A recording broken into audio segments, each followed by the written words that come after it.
Iceburn here, welcome everybody. This was a bizarre game I started. You will see why I say that. Right after this, I took my king, and then he started delivering a series of checks.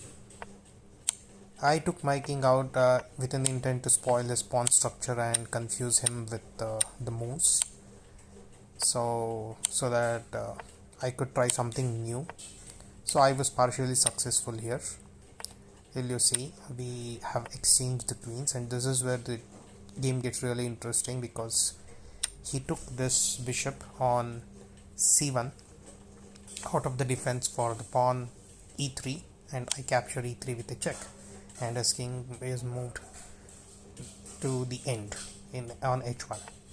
And this is where actually the game changes. I was able to develop and clear out some of his pawns, and the way he starts delivering checks again is not that effective like he used to before, because he lost a lot of pawns trying to deliver checks. And this was the critical moment here because I have a passed pawn on b3 which will soon be a queen.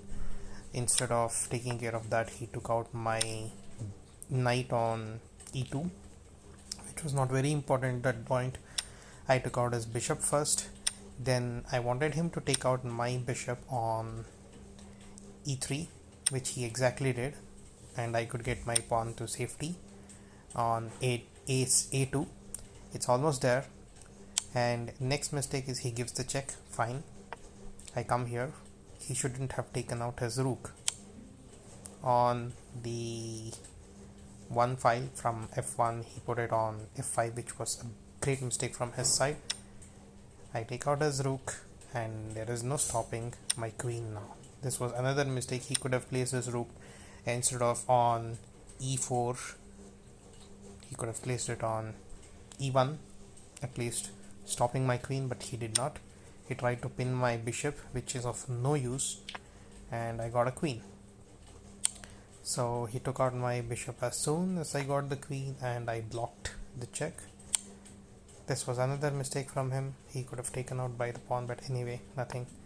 So this is where I start giving checks,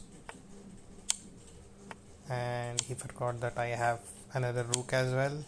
So I have not yet brought that into the game, and this is where I bring it. First I deliver the check, then when he goes out, he's trying to attack my rook again, so I bring my rook and attack his rook.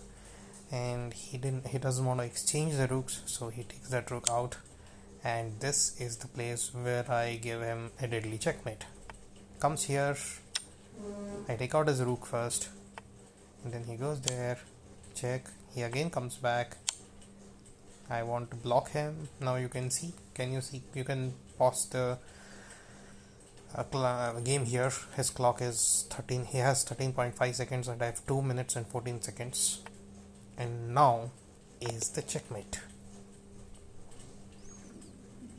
Thank you all for watching this game. I hope you loved it, and let me know if you enjoyed.